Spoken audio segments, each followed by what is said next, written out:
जो आखिरी सवाल पूछा गया अतीक अहमद से वो ये था कि आप अपने लड़के के जनाजे में क्यों नहीं गए, तो जवाब आया अतीक का, हमें नहीं ले गए तो हम नहीं गए। कुछ कुड्डू मुस्लिम के बारे में बोल रहा है और उसके बाद से दनादन बहुत क्लोज रेंज से पहले एक फायरिंग होती है, उसके बाद दूर से। जल्दी से मिस्टर द्विवेदी, आपका एक रिएक्शन। असद के एनकाउंटर को आपने डिफेंड किया, आपने कहा बहुत अच्छा काम किया एसटीएफ ने, लेकिन यहां पर पुलिस की भूमिका क्या है? देखिए अंजना जी, एक बात आपसे हम स्पष्ट करें कि जिन लोगों के पार के ऊपर 100 से ऊपर मुकदमे हैं, तो आप मान सकती हैं कि कम से कम 400-500 लोग बहुत तगड़ी रंजिश रखते होंगे। और जो प्रथम दृष्टया लगता है, वो तो जांच से मालूम पड़ेगा क्या है, कि मुमकिन है कि पुलिस को जिस तरह के पुख्ता इंतजाम करने चाहिए थे सिक्योरिटी के, उसमें हो सकता है कुछ लैप्स हुआ हो, क्योंकि इतनी रंजिश जिस आदमी की है, जो कि चैलेंज कर रहा है कि हम छूटेंगे तो बदला लेंगे एसटीएफ से। लेकिन द्विवेदी आप साहब, सोच सकते हैं, द्विवेदी साहब, डीजीपी साहब जब कर रहे थे, प्रशांत कुमार जब प्रेस कॉन्फ्रेंस कर रहे थे, उन्होंने खुद ही आशंका दिखाई थी और कहा था कि कहीं पर भी सीधा अतीक पर भी लोग अटैक कर सकते हैं, बावजूद इसके ये लापरवाही। मैं आपसे यही कह रहा हूं कि ये तो अब जांच से पूरी मालूम पड़ेगा क्या है, क्या प्रॉब्लम थी। और प्रथम दृष्टया जो लग रहा है, जो हो सकता है कि जिस प्रकार का सिक्योरिटी का इंतजाम करना चाहिए था, देखते हुए कि अतीक की रंजिश कितने लोगों से है और इलाहाबाद में है और उसके विपक्षी बहुत हैं, हो सकता है अटैक करें, तो संभवतः उसमें पुलिस की कोई चूक हुई हो। रंजन जी, आपसे जानना चाहूंगा, इनकाउंटर को लेकर बेशक सवाल हो, राजनीति हो, अलग चीजें हैं। दो शख्स जो पुलिस की कस्टडी में है, यूपी पुलिस की जिम्मेदारी है, अदालत ने उनको सौंपा है कि आप उनसे पूछताछ कीजिए, और पुलिस कस्टडी 14 दिन की होती है, फिर 14 दिन बाद उनको जेल जाना था। उसके बावजूद अगर पुलिस कस्टडी में इस तरह खुलेआम हत्या होती है, तो क्या इसके लिए यूपी पुलिस को जिम्मेदार नहीं ठहराया जाएगा? नहीं, देखिए, यूपी पुलिस को जिम्मेदार ठहराना तो आपने बहुत बड़ी बात कह दी। मैं तो आपसे स्वयं कह रहा हूं कि ये जांच का विषय है कि ऐसा कैसे हुआ।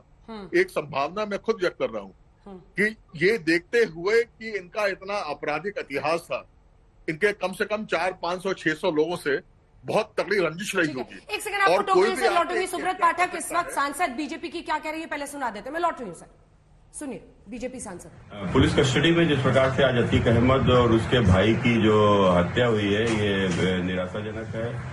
और ये क्यों हुआ, कैसे हुआ, ये तो खैर जांच का विषय है। लेकिन निश्चित रूप से जिस प्रकार से आज इन दोनों की जो हत्या हुई है, तो इन लोगों के लंबे आपराधिक जीवन में जिस प्रकार से इन लोगों ने न जाने कितनों के साथ अनाचार किया होगा, कितनों के साथ में इन्होंने अत्याचार किया होगा, कितनों की हत्या की होगी, कितनों से अपहरण किया होगा, कितनों से फिरौती वसूली होगी, कितनों को अपमानित किया होगा। तो ये बहुत बड़ा विषय है कि इनमें से कौन किस बात को लेकर, जब इनका आज आतंक का साम्राज्य चरमरा गया है, तो आज आकर इनके ऊपर इस प्रकार का हमला कर दिया। तो हमला तो खैर पुलिस अभिरक्षा में उमेश पाल के ऊपर भी हुआ था, इनके ऊपर भी हमला हुआ। लेकिन खैर जिन्होंने भी हमला किया वो पकड़ गए हैं। जांच का विषय है, क्यों हुआ, कैसे हुआ, ये आने वाले दिनों में स्पष्ट होगा और जो भी दोषी होंगे उनके ऊपर कड़ी कार्रवाई होगी। इसके साथ इन्होंने दोनों इशारा दे दिया, एक ये कि ये निराशाजनक है और ऐसा नहीं होना चाहिए, लेकिन दूसरा ये कि जिस तरीके का पूरा जीवन रहा, आपराधिक जीवन रहा, तो उसमें ऐसा होना था।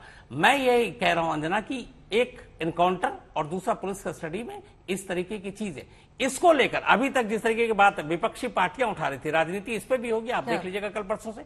लेकिन यहां पे कहीं ना कहीं पहली बार मुझे लगता है कि यूपी पुलिस की कस्टडी में जिस तरीके की चीजें हुई हैं, यूपी पुलिस पर होंगे। ठीक है, देखिए, अतीक अहमद के साथ किसी की भी सहानुभूति नहीं जुड़ी, क्योंकि जो भी क्रिमिनल है उसको अपनी सजा मिलनी चाहिए। लेकिन जो भी इस वीडियो को देखेगा उसके मन में शंका पैदा होगी कि क्या हम लोकतंत्र में हैं? बड़े से बड़े अपराधी को भी अधिकार होता है कि न्याय की प्रणाली में वो हिस्सा बन सकता है, उसको सफाई देने का मौका मिलता है और अल्टीमेटली जुडिशरी डिसीजन लेती है, उसको सजा मिलती है। लेकिन यहाँ आप देख सकते हैं कि खुलेआम, ये जंगल राज नहीं है तो क्या है, ये इमरजेंसी रूल अगर कोई मांग करता है किसी भी प्रदेश में, तो उसका कोई ग्राउंड होता है। मैं कह सकता हूं कि यहाँ पे अगर क्रिमिनल भी सुरक्षित नहीं है, इतनी बड़ा घेरा बना के पुलिस कर्मियों के साथ इतना पॉलिटिसाइज करके मुख्यमंत्री खुद इसको इशू बनाया है उन्होंने विधानसभा में, और आज उनकी जवाबदेही बनती है कि किस तरह की न्याय प्रणाली उन्होंने तैयार की है, किस तरह का कानून व्यवस्था है, क्या ये जंगल राज नहीं है, क्या ये ग्राउंड नहीं है कि इमरजेंसी रूल उत्तर प्रदेश में लगाया जाए। धन्यवाद आपका जयंत चौधरी जी हमारे साथ जुड़ने के लिए। अध्यक्ष आरएलडी के जो मान रहे हैं कि इमरजेंसी जैसी स्थिति आ गई है उत्तर प्रदेश में, गंभीर सवाल खड़े कर रहे हैं। इधर देखिए, दाईं तरफ पुलिस वाला, बाईं तरफ पुलिस वाला, चारों तरफ वहां पुलिस वाले, और उनकी मौजूदगी में दनादन ये गोलियां चलती हैं। सामर्थ, आप अपनी बात पूरी कीजिए और साथ ही बताइए कितनी गोलियां, कहां से, और क्या ये अब क्लियर हो पाया है कि क्या वो रिपोर्टर्स ही बन के आए थे, क्या उनके पास आईडीज थी, माइक भी थी, कैसे आए थे? ठीक, एक और बड़ी खबर आ रही है। समझ आपके पास आने से पहले अपने दर्शकों को बता दें, अतीक की हत्या पर स्वतंत्र देव सिंह का बयान आया है। पूर्व बीजेपी अध्यक्ष स्वतंत्र देव सिंह, पाप पुण्य का हिसाब इसी जन्म में होता है, संकेत साफ है भारतीय जनता पार्टी की तरफ से।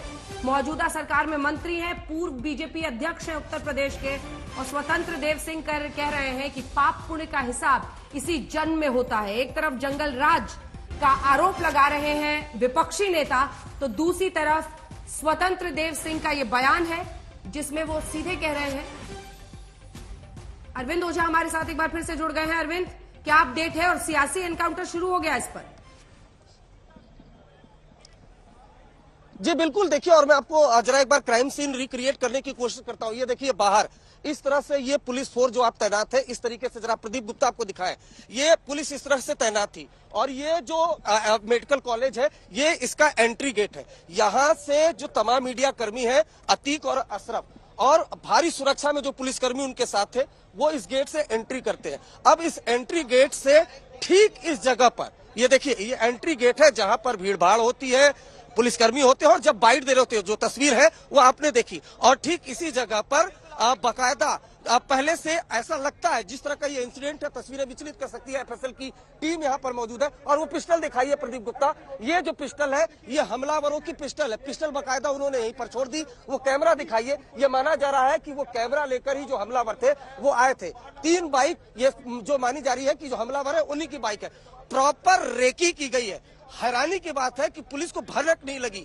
ADG law and order Prashant Kumar जब असद का इनकाउंटर हुआ था उसके बाद आए थे सामने मीडिया के, और उन्होंने कहा था कि ये भी प्लानिंग थी कि झांसी से छुड़ा लिया जाएगा अतीक को। तो जब इस तरह के इनपुट थे तो पुलिस क्या कर रही थी? और उसके अलावा ये जग जाहिर है। अरविंद यहाँ पे रोक के आपसे एक सवाल पूछना चाहता हूँ। अरविंद, यही कि इनपुट थे, एडीजी लॉ एंड ऑर्डर का ना इनपुट थे। जब अहमदाबाद की साबरमती जेल से लेकर 2 बार अतीक अहमद को प्रयागराज तक लाया गया, करीब 9 से 10 गाड़ियों का काफिला, 45 पुलिस अफसर उस पूरी गाड़ी के दौरान, और आपने भी लगातार फॉलो किया अतीक अहमद के इस कारवां को, प्रयागराज तक पहुंचने तक इतना बड़ा काफिला, लश्कर सुरक्षा, प्रयागराज लाए जाने के बाद या तो पहले नैनीताल या फिर जो थाना है पुलिस स्टेशन, और वहां से कोर्ट और हॉस्पिटल, क्या प्रयागराज से पूरे रूट में और प्रयागराज आने के बाद इस सुरक्षा में कहीं कोताही थी? और फिर यह हो गया कि अब प्रयागराज पहुंच चुका अतीक अहमद, गाड़ी पलटी नहीं, तो अब नॉर्मल रहने दो, ऐसा आपने दिखा? क्योंकि आप लगातार आप कोर्ट से लेकर अतीक अहमद का लगातार फॉलो भी कर रहे हैं आप।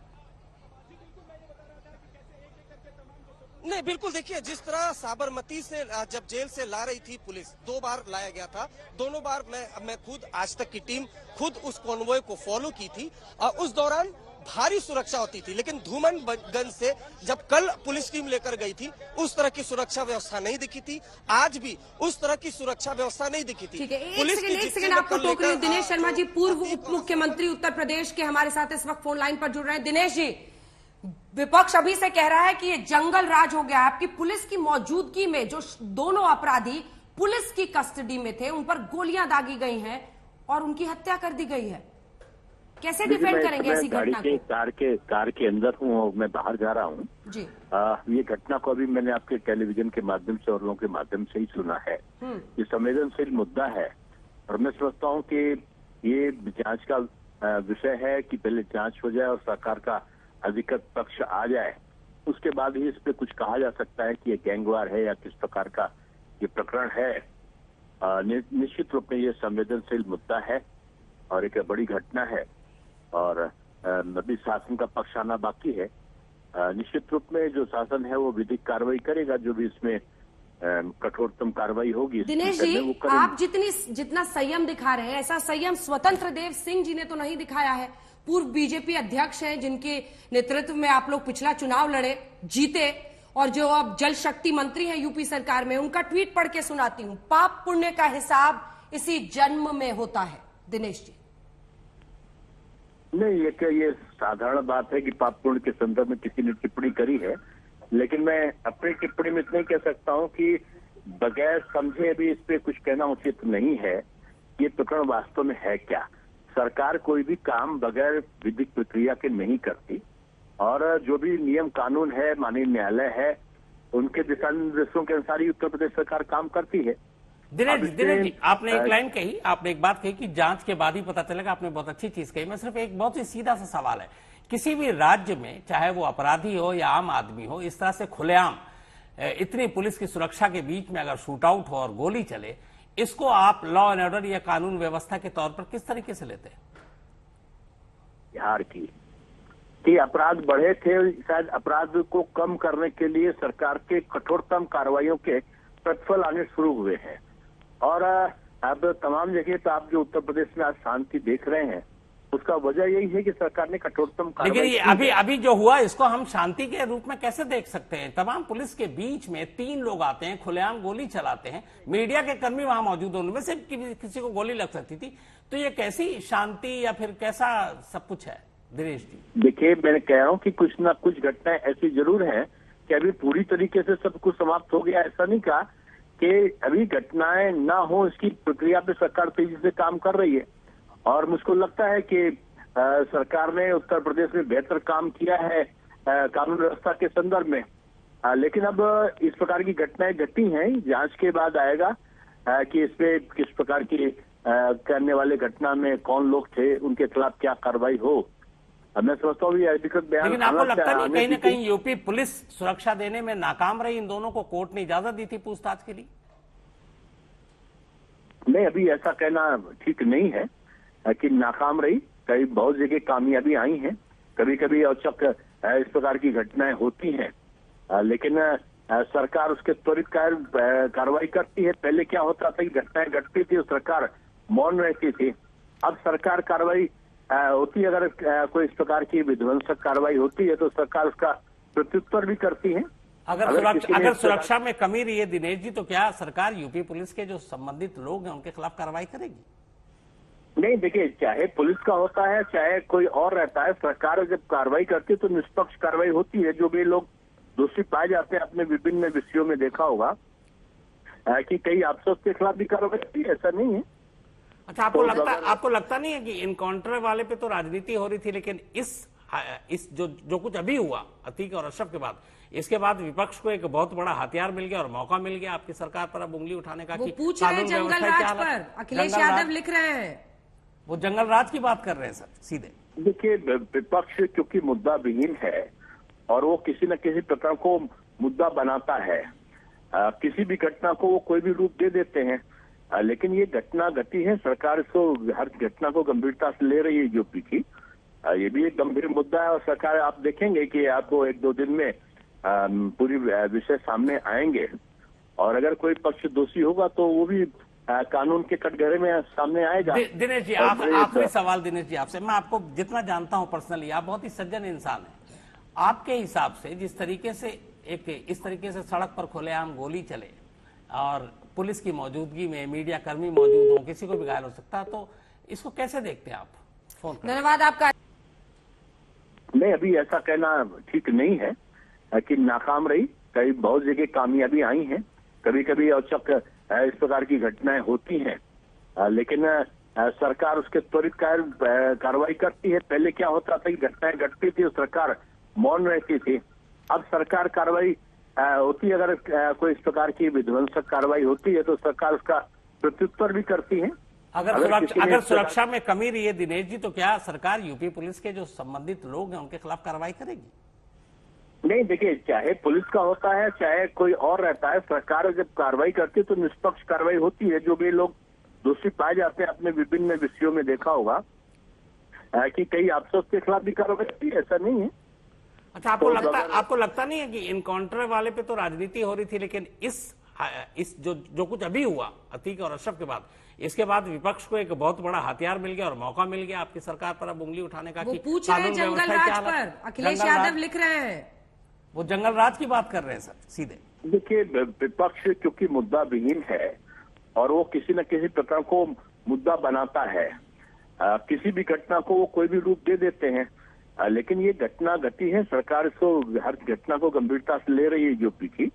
ये भी एक गंभीर मुद्दा है और सरकार, आप देखेंगे कि आपको 1-2 दिन में पूरी विषय सामने आएंगे और अगर कोई पक्ष दोषी होगा तो वो भी कानून के कटघरे में सामने आएगा। दिनेश जी, आखिरी सवाल दिनेश जी आपसे, मैं आपको जितना जानता हूं पर्सनली, आप बहुत ही सज्जन इंसान हैं। आपके हिसाब से जिस तरीके से इस तरीके से सड़क पर खुलेआम गोली चले और पुलिस की मौजूदगी में मीडिया कर्मी मौजूद हो, किसी को भी घायल हो सकता है, तो इसको कैसे देखते हैं आप? फोन धन्यवाद आपका।